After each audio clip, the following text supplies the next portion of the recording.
They stole my land, built 15 houses without permission, and ignored every warning I gave. So I opened the old dam my father and I built decades ago, then stood and watched as the hillside collapsed, swallowing their empire whole. They called it sabotage. I called it gravity.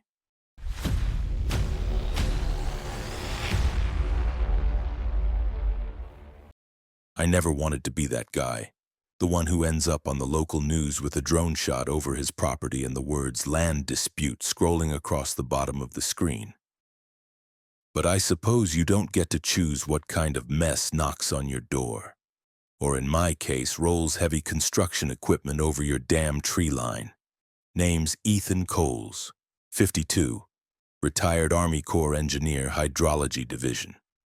I spent 2 decades building dams, mapping floodplains, and plugging holes in government logic with actual science. After all that, I bought myself a slice of peace, 68 acres of ridge-backed forest land with a spring-fed stream cutting through it. My father and I built the dam back in the late 70s, a modest gravity-fed structure with a deep retention pond and a sluice gate system that could handle seasonal surges. I've maintained it ever since, not because I had to, but because you don't let something your father built just fall apart. The property's mine, clear as day, registered with the county, surveyed every decade, taxes paid on time. It sits just outside city limits in a patch of Oregon most developers call underutilized, which is realtor code for not yet paved over. I liked it that way, quiet, isolated, legal. That changed when Clear Ridge HOA decided their cul-de-sac empire needed a lake view. It started subtly. I noticed orange flags staked along the southern ridge line, little plastic markers fluttering like warning signs no one bothered to explain. At first, I figured it was the county. Happens sometimes. Utility surveys, fire breaks, whatever. I didn't panic. But 3 days later, I heard the sound no forest should ever hear. Hydraulic hammering and backup alarms. I took my old Ford up the South Trail, and when I crested the ridge, I damn near bit through my tongue. Bulldozers, graders, survey teams. And a temporary construction trailer parked right on my soil like it paid rent. There was no mistaking it. Someone was prepping for development. I flagged down the nearest guy in a hard hat, clipboard in hand. He looked like he drank almond milk and believed in efficient communication. I asked who authorized the build. He said they had permits from Clear Ridge HOA to begin Phase 3 expansion. I told him bluntly that he was standing on private property. Mine. He smirked, said that according to updated zoning maps, this land fell within a transitional development zone, claimed by the HOA under a pending realignment. Pending realignment, my ass. That night I went straight to the county records office with my original survey, my deed, aerial photographs going back 20 years, and a flash drive full of GPS coordinates. The clerk was helpful enough, but his face shifted when he pulled up the digital records. My parcel had been provisionally reassigned under a temporary development overlay filed 2 months ago. No notification, no public hearing, nothing. And just like that, my land had been turned into a blank tile in someone else's Sim City. Turns out the petition to rezone was pushed through by none other than Karen Bennett, the queen of Clear Ridge HOA herself. She'd made headlines in the local paper a few years ago after banning front yard vegetable gardens for aesthetic inconsistency. A developer in pearls. She'd apparently charmed or pressured a planning commissioner or two into greenlighting a strategic community extension, claiming that the ridgeline was city-owned open space. Never mind the dozen signs I'd posted over the years saying, "Private property, trespassers will be shot, survivors build." 2 days later, she showed up on my front porch with a real estate consultant in tow and a folder in her arms, smiling like she was doing me a favor. "Mr. Coles," she said sweetly, "I thought it best we talk neighbor to neighbor." "We're not neighbors," I told her deadpan. You're from the HOA, I'm not. That's how I like it. She gave a soft laugh, the kind you hear from someone who's never been told no. Well, technically, your parcel is now under review as a provisional addition to Clear Ridge. Our vision includes integrating natural features. Your pond would be a lovely centerpiece for a recreational path. I stared at her. You're trespassing. This isn't a vision board, it's my land. Karen sighed as if I were a particularly slow child. Ethan, I understand this is difficult. But development happens. Progress happens. You can't stand in the way forever. I didn't shout, didn't threaten. I just opened the folder she brought. Inside was a glossy rendering of a little suburban utopia. 15 identical boxy townhomes perched on my slope, with my pond labeled HOA Lake Access. I handed it back to her. You build one nail on my property and that slope's going to slide like a greased pig on wet clay. I built that dam with my father. I know every inch of this terrain. If you build on it, you're risking structural failure, and I won't be liable. Karen's smile didn't budge. That's a matter of interpretation. No, that's physics. She left with her consultant, promising to have legal review reach out. That night, I dusted off the dam's original structural plans and my father's handwritten flood response protocol. I copied everything to 3 flash drives. One I mailed to my lawyer. One I put in a safe. One stayed around my neck. Something told me I'd be needing them soon. A week passed, maybe 10 days. I lost count. Time doesn't move the same when you're watching your land be eaten from the edges like rot. Each morning I'd hike the southern ridge with my coffee and watch the machines crawl like ants, digging, leveling, pounding the earth like it owed them something. They were efficient, aggressively so. By the end of the second week, the first few foundations were already being poured. On my damn property. I wasn't sitting idle. I mailed formal cease and desist letters to Clear Ridge HOA, their contracted builder, and their legal office. I even drove down to City Hall in person, dragging a full binder of deeds, maps, and engineering assessments. I dropped it on the desk of the county planner and made sure she saw the date stamp on the original deed from 1983. She blinked at it like it was written in Sumerian. We're currently reviewing the dispute, she said, smiling with the energy of a DMV clerk.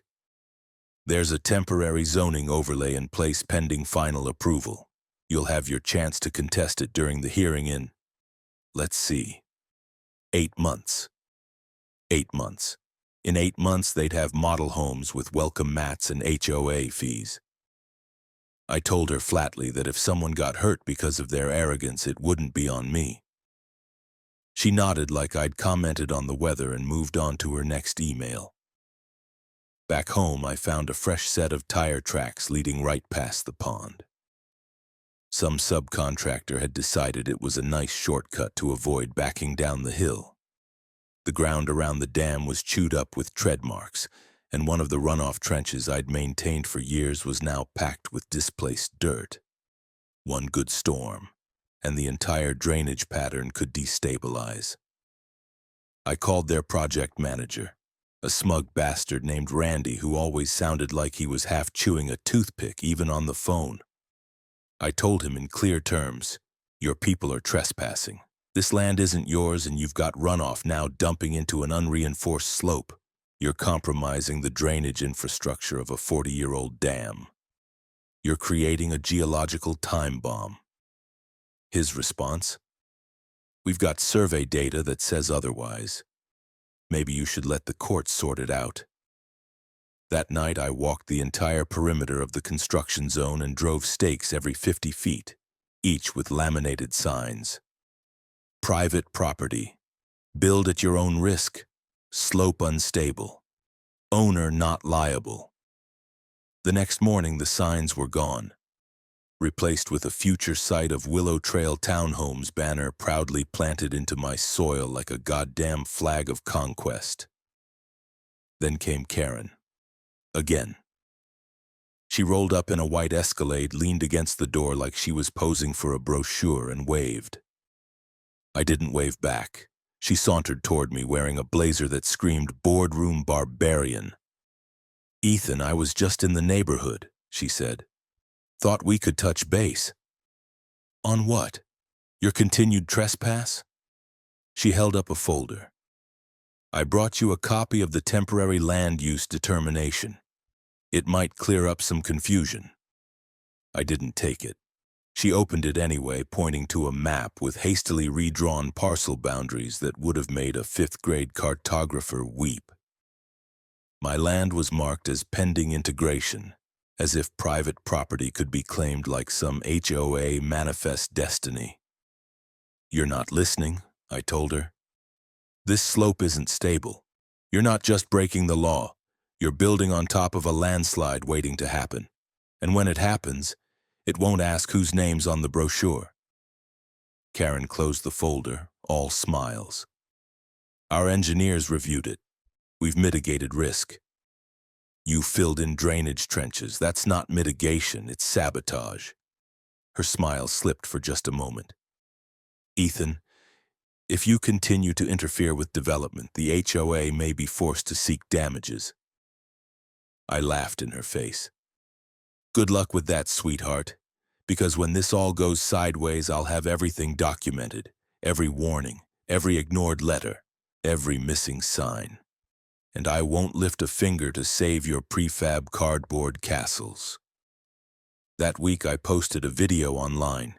Just me standing by the pond holding a folder full of original engineering documents and pointing to the newly poured foundations behind me. I laid it out simple. This is my land. That is a dam. That slope is geologically unstable. They're building without permits, without safety measures, and without common sense. If anyone gets hurt, it won't be because I didn't warn them. It didn't go viral, but it made enough of a stir that I got a call from a local reporter. She showed up with a camera crew and interviewed me on the dam's edge. I gave her everything, the documents, the maps, the signs I'd posted. She promised to dig deeper. I didn't hold my breath. Meanwhile, the homes kept going up, fast, too fast. By the end of the month, 13 houses stood like a row of teeth on the ridgeline. Their foundations poured directly into soil I knew from experience couldn't hold under pressure. They ran pipes, electric lines, even laid sod. Then a courier dropped off a letter. Certified mail. From Clear Ridge HOA Legal Counsel. They were demanding I remove unauthorized fencing and obstructions around the pond, which they now referred to as shared green space. I nearly choked. I'd built that pond with my father. Planted every pine tree along its banks. I walked those trails every day, cleared branches by hand after storms, and now they were calling it a fucking picnic zone. That night I pulled down the blueprints again, spread them out on the table. Original dam schematics, soil core data, water retention curves, all still accurate, all still lethal if ignored. I reviewed them not because I was planning anything, but because I knew what would happen if someone else didn't act. The dam was old, strong but sensitive. The drainage was everything. They'd already disrupted that. All I had to do was sit and wait, and maybe keep the key to the sluice gate a little closer to the front door. The rain started on a Tuesday night, slow at first, then thick, heavy sheets that came down like the sky was punishing the earth for something. It wasn't unusual this time of year. Oregon's hills always wore a soggy coat in early spring, and I'd seen worse storms in my day. What bothered me wasn't the volume of rain. It was what I saw the next morning sloshing through ankle-deep mud down by the lower edge of the dam. Someone had blocked the main spillway. Not just debris, not runoff junk. I'm talking intentional obstruction. Stacked gravel bags, packed clay, and a haphazard plywood barrier jammed right into the outflow channel.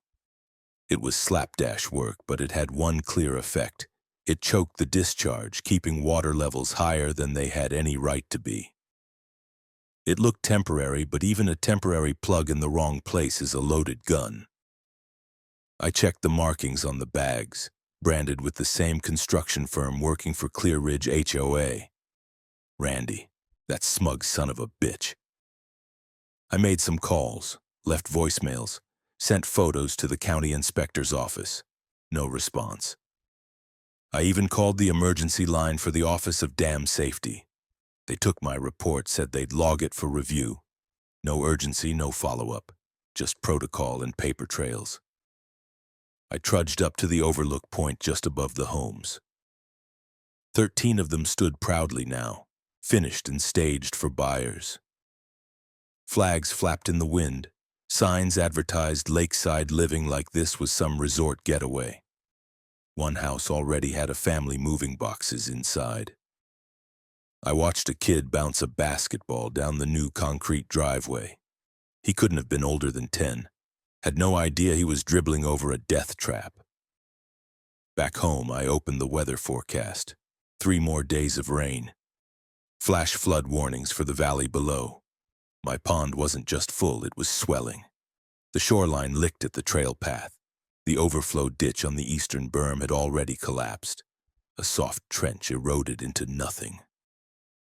The whole slope had started to sweat. That night I didn't sleep. I listened to the water.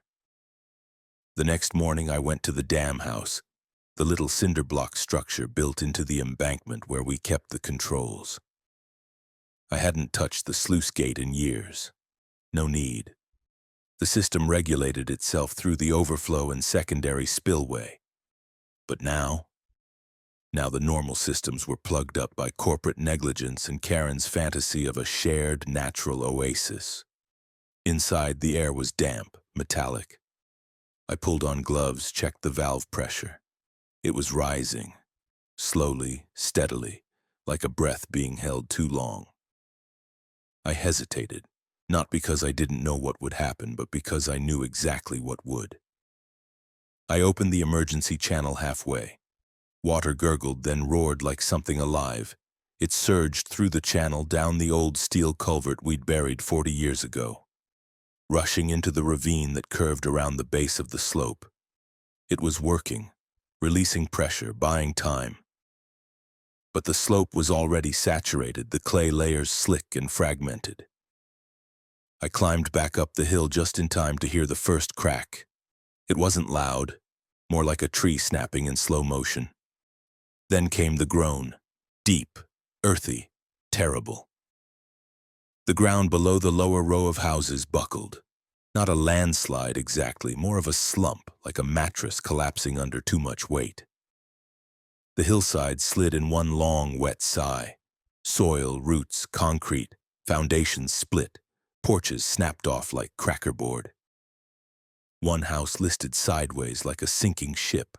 Another folded inward, its roof collapsing as the ground beneath vanished. There was no explosion, no cinematic roar. Just destruction. Quiet, slow, unstoppable. From the trailhead above, I watched it unfold, frozen in place, gripping the railing I'd installed back when the overlook was just a scenic spot, not a courtroom gallery. The pond spilled its edge, water cascading over the lip where the overflow should have been. The emergency channel helped, but it wasn't enough. Water ran wild, soaking everything. Mud swallowed driveways, fences, entire backyard decks. Someone screamed. Sirens followed. Within 20 minutes, emergency crews were on site. Fire trucks, deputies, local news vans, and Karen. She pulled up like royalty arriving at a coronation, stepping out in a designer raincoat and rubber boots that had never seen a drop of mud. Her eyes scanned the wreckage with theatrical horror, until they locked onto me standing at the ridge. She marched uphill like she owned the mountain. "You did this!" she shouted, pointing at me with a trembling finger. "You opened that dam and flooded the site. You'll pay for this." I didn't answer right away. I just stared at the mess her arrogance had built. I looked at the ruined homes, at the water still pouring over the berm like a broken promise. Then I looked at her. "I warned you," I said. "That's not a defense," she screamed. "You destroyed community property. These were homes. They were tombstones waiting for names." Karen's voice cracked, but she wasn't done. "You're going to jail. I'll see to it. This was deliberate. You sabotaged us." The deputy nearby stepped between us. "Sir," he said carefully, "we're going to need to ask you a few questions." I nodded. "You'll find every letter I ever sent, every warning, every expert report, and every video." He raised an eyebrow. "Video?" "I recorded everything," I said, "start to finish. And if you want a statement, I've got one." I turned to the camera now filming from the Channel 7 news van. I told them the slope couldn't handle construction. I told them the dam couldn't take the pressure once they blocked drainage. I told them not to build here. They didn't listen. I paused. Now the land has spoken. They didn't waste time. Within 48 hours of the slide, I got served. Certified mail again, only this time with a lot more weight behind it. Civil lawsuit from Clear Ridge HOA, signed by their top-dollar legal firm in Portland. The language was surgical: intentional sabotage, gross negligence, reckless endangerment, malicious destruction of property. They were seeking $5 million in damages. 5 with 6 zeros. Karen's name was all over the paperwork. A sheriff's deputy showed up the same day to escort me to a voluntary interview with the county investigator. Voluntary, but with a very clear undertone: cooperate or things will escalate. I went with my lawyer, Harvey Tanner, silver-haired, sarcastic, dressed like a man who hated ties but loved winning. He'd been my attorney for the land for years, mostly dealing with zoning nonsense and nosy neighbors. Now we were sitting in a stuffy government office talking about whether I was going to be charged with a felony.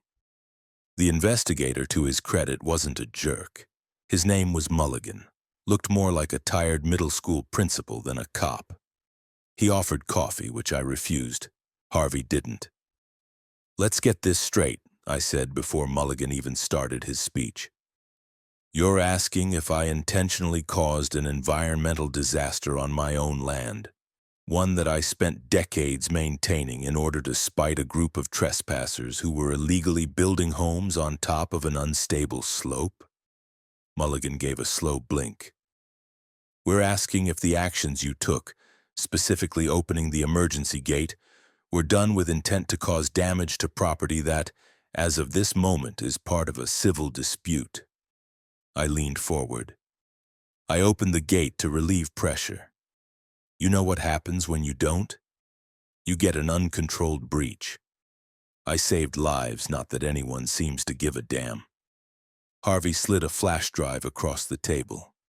Photos, timelines, expert reports. My client submitted over a dozen written warnings before this ever happened.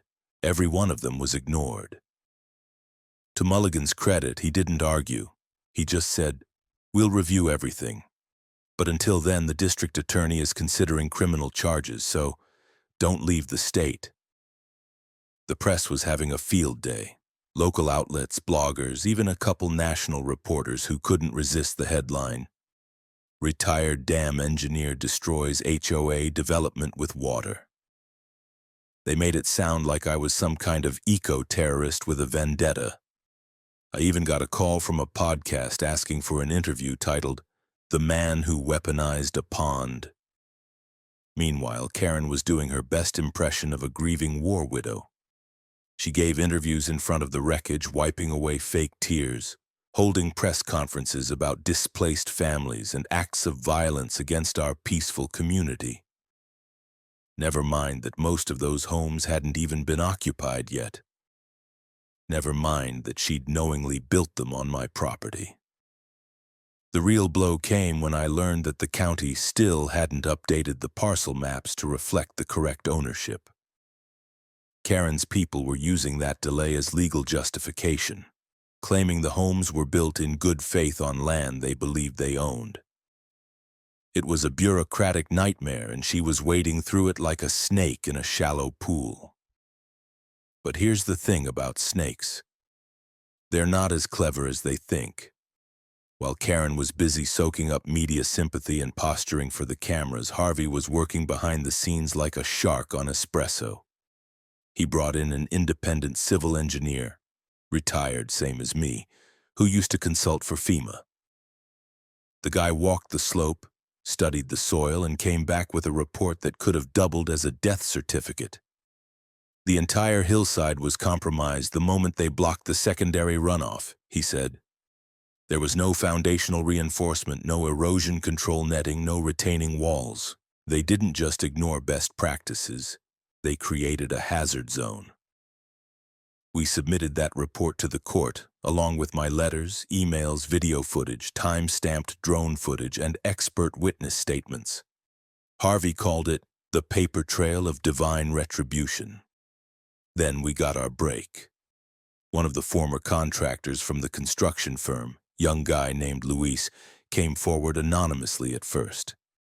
He had proof that the site manager had received multiple warnings from geotechnical consultants and had buried the reports. Literally. Luis had taken photos of memos being shredded and emails being deleted from company servers. Harvey subpoenaed everything, and when it hit the court docket, the whole narrative flipped. Suddenly, I wasn't the crazy old damn guy. I was the whistleblower. More than that, I became the catalyst. It started with murmurs online, homebuyers who had lost deposits, neighbors who were told their HOA dues were funding expansion, people realizing they'd been conned. Then came the email leaks. Karen personally pressuring a city planner to approve the rezoning without the usual resistance. It was all there. Names, dates, dollar amounts. By the time the first court hearing came around, the courtroom was packed. Press badges, protesters, people holding signs that said, "Justice for the Ridge" and "Don't damn the damn guy." Someone handed me a thermos of coffee and said, "You're a legend, sir." I didn't feel like one. I just felt tired. Karen was there, of course, dressed in black like she was attending a funeral she'd caused. Her lawyer tried to paint me as a reckless loner with a hero complex. Harvey responded by dropping a 3-inch binder of expert affidavits on the table with a loud thud. "Ladies and gentlemen," he said to the judge, "this isn't negligence. This is hubris on their part. My client tried to stop a tragedy. They built one instead." The judge didn't rule that day, but I could feel the tide turning. No handcuffs, no fines, no jail. Just the beginnings of something else. Something bigger. The other shoe hadn't dropped yet, but I could see the laces starting to fray. By the time the mud had dried, it wasn't just the hillside that had cracked wide open. It was Karen's empire. The legal tides shifted fast. I'd survived her opening salvo, but what came next made everything up to that point feel like a prelude. It started with a man named Glenn Brewer. I'd seen him once before, back when the first truckloads of lumber rolled up to the construction site. Clean-cut former firefighter, married, 2 kids. He'd put down a deposit on one of the homes, number 11 if I remembered right. It was supposed to be his family's big step-up. Backyard for the dog. A view of the pond. He even said hello to me once back when things were still polite. Now he was standing at my front porch holding what looked like a packet of legal documents and shaking like a leaf. "I'm sorry," he said. "I didn't know. I didn't know any of it." We talked for nearly 2 hours. He told me about how Karen had pitched the project in HOA meetings, called it a rare opportunity for community enrichment, promised that the area was properly acquired, permitted, and blessed by the city. She even assured them the land was voluntarily incorporated by an absentee landowner. That absentee, of course, being me, who had never missed a tax payment or left the property for more than a week in 20 years. Then Glenn dropped the bombshell. There were dozens of them. Families, couples, single parents. All of them had put money down. All of them had been told the same lies. and none of them had been shown the title paperwork. Most didn't even know the slope was geologically unstable. Glenn said he only started digging after his daughter asked why their new house was sliding. And now they had nothing. No house, no refund, and no one to hold accountable, except for Karen. That was the moment the real war began. Within a week, Glenn organized a neighborhood meeting. At first, just 10 people showed up, then 20, then over 40. Some were from the Clear Ridge HOA, others from surrounding communities who'd been burned by similar projects. A class action suit started forming like a thundercloud on the horizon. They hired their own attorney, young, sharp, and pissed off. Her name was Julia Ramos, and she didn't walk into the courtroom. She stormed it like a siege commander. She filed a civil action against Karen Bennett, Clear Ridge HOA, and the construction company. Grounds: fraud, negligence, misrepresentation, violation of zoning laws, and unlawful seizure of private property. The figure? $11.2 million. That lawsuit landed like a meteor. And then came discovery. Emails, texts, internal memos from the HOA board. Some reluctantly turned over, others leaked anonymously. Karen had forged signatures on internal votes. She'd rewritten meeting minutes to make it look like members approved expansions they never heard about. One document even showed a backdated approval for acquiring my land. Typed in Word, printed the day after the first house was built. It was a paper trail soaked in gasoline, and Julia was holding the match. Harvey and I watched from the sidelines. Our case was still separate. Mine was mostly about clearing my name. But now, suddenly, I wasn't alone. I wasn't even the main event anymore. Karen started to unravel in public. She skipped a press conference and then showed up to court with a new legal team. Rumors swirled. Her assets were frozen. Her board had voted to suspend her as president, and her ex-husband was cooperating with investigators. Even the city council launched an internal audit of every zoning change tied to Clear Ridge. Then came the moment I'll never forget. Luis, the contractor whistleblower, took the stand. He testified under oath that Karen had told their crew to do whatever it takes to keep construction on schedule, that she ordered the backfill of drainage channels and approved cutting corners on foundation materials, that when he raised concerns about slope integrity, she told him, and I quote, "That old man can't stop progress. Let him rant. He'll die before it matters." There was a moment of silence in the courtroom after that, the kind that feels like a cliff just gave way under everyone's feet. Karen didn't speak. She didn't blink. She just stared at the floor like maybe it would swallow her whole and do her a favor. By the end of the week, the judge issued a preliminary ruling. Clear Ridge HOA was to be disbanded pending final review. Karen was personally named in the civil suit. The insurance company washed its hands of her, citing breach of fiduciary duty. The construction firm settled out of court for $4 million. The rest? On Karen. The court froze her assets, seized her vehicles, even put a lien on her retirement account. And then, finally, the criminal charges dropped: forgery, fraud, reckless endangerment, destruction of protected wetlands, filing false municipal records. It was a list long enough to need its own index. They led her out of the courtroom in handcuffs. She didn't cry. She didn't scream. Just walked like a ghost, still wearing the same power blazer she wore on the day she told me I'd pay for what I did. Funny how that worked out. The land was quiet again. It had been nearly a year since the ground gave way, since Karen was marched out of the courtroom in cuffs, and since the last yellow tape was peeled from the wreckage site. In that time, the ridge began to heal. You'd be surprised how fast nature reclaims what people screw up. The town mostly moved on. Headlines faded. Lawsuits dragged through the system, but the heavy parts were over. Karen was in prison, a minimum security federal facility upstate. I didn't follow the appeals or press releases. I'd already spent enough energy thinking about her. She was someone else's problem now. I had my own work to do. The dam had taken a hit that season. Not structurally, it was still sound, but the surrounding terrain needed reinforcement. I rebuilt the eastern spillway from scratch, reinforcing it with fresh concrete and steel mesh. Hired a small crew of ex-military engineers to help me overhaul the emergency gate system. We added a remote sensor array and solar power backup.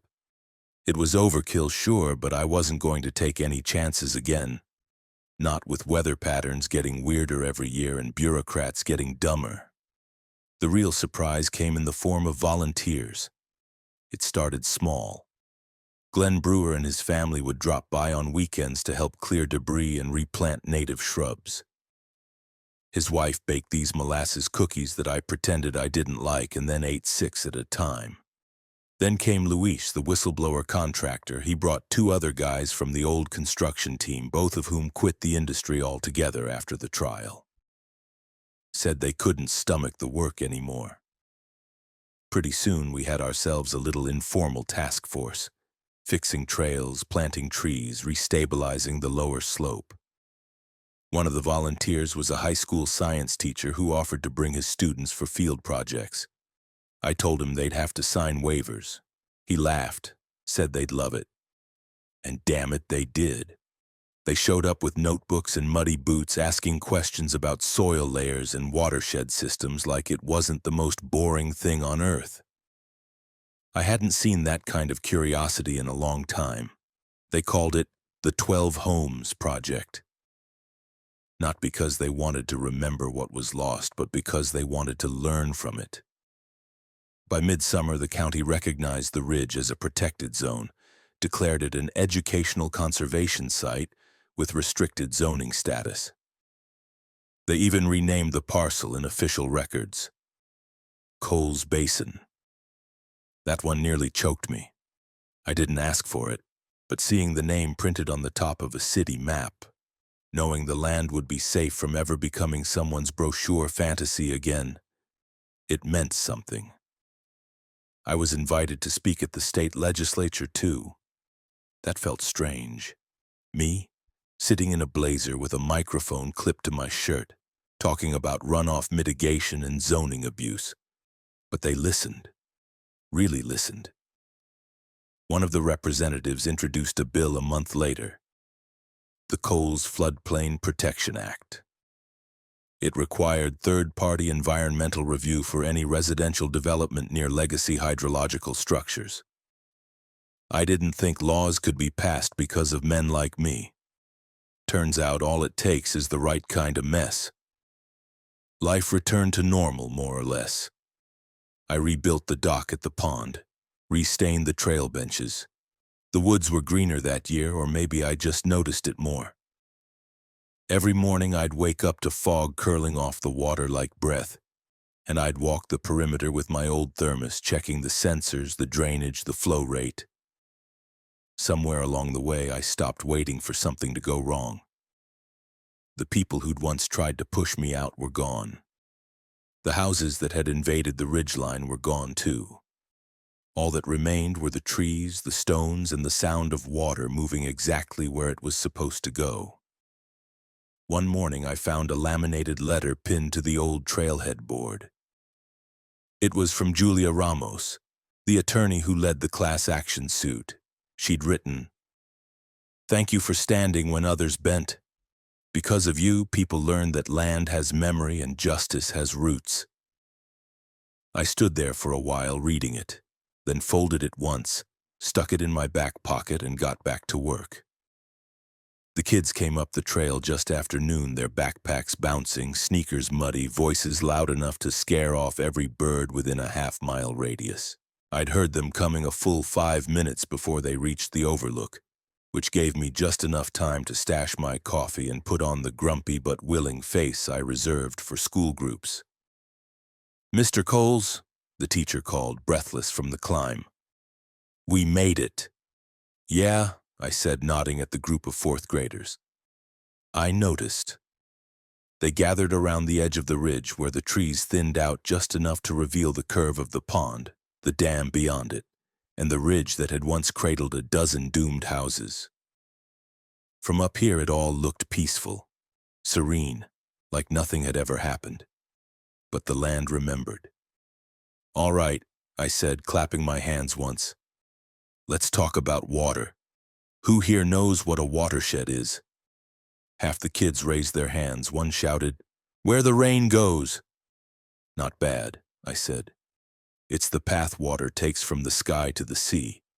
And everything you do along that path, every tree you cut, every ditch you dig, every drain you block, it matters. Because water doesn't care about your plans, it follows gravity and truth. And when you mess with that, things get messy right back." They stared. A few scribbled notes. One kid tried to catch a beetle on the railing. I didn't give lectures anymore, not really. I told stories. They were easier to listen to. "So," I continued, "a long time ago this ridge was just forest. Then someone thought it'd be a good place to build houses, even though the slope was soft. Even though there was already a dam here managing water that doesn't like being told where to go." A girl with purple glasses raised her hand. "What happened to the people who built the houses?" "They got wet," I said dryly. The teacher cleared her throat. I sighed and softened it. "They ignored warnings. They blocked drainage, and the hillside gave way. It wasn't anger, it wasn't revenge, it was physics. It was the kind you can't vote your way out of." Another boy piped up, "Is it true you opened the dam on purpose?" I looked at him for a long moment. "Yeah," I said. "I opened the sluice gate, because if I hadn't, the whole dam could have failed. That would have wiped out more than a few empty homes. People could have died." The teacher tried to move us along. "Let's stay focused on the ecosystem, guys. Remember what we're here to learn." But the smallest kid in the group, a shy little redhead who hadn't spoken once, suddenly asked, "Were you scared?" The group went quiet. Even the teacher stopped adjusting her clipboard. I scratched at my jaw. "I was scared of what would happen if I didn't act," I said finally. "Not just for me. For the people who thought they were safe in homes that never should have been there. For the kids playing in yards built over mud. For the folks who didn't know they were being lied to." He nodded, like that made perfect sense. We ended the tour down by the pond. The benches were damp, the wood dark from the morning drizzle. I showed them the rebuilt spillway, the sensor monitors, even let them look inside the control shed. One kid asked if it was a secret lab. I told him if it was, he wouldn't be allowed inside. That got a laugh. Before they left, their teacher asked if I wanted to say a few closing words. I thought about it, then shook my head. But as they started to head down the trail, I called out, "Remember, water doesn't forget, and land keeps score." A few of the kids turned back. One gave a little salute. Another waved. Then they were gone, a line of muddy shoes and bright voices disappearing into the trees. I stood alone for a while after that. The dam was humming softly. Just a trickle through the gate, enough to keep the pressure balanced. Birds returned to the trees. The wind picked up, rustling the leaves like applause. In the distance, the ridge still bore faint scars where the houses once stood.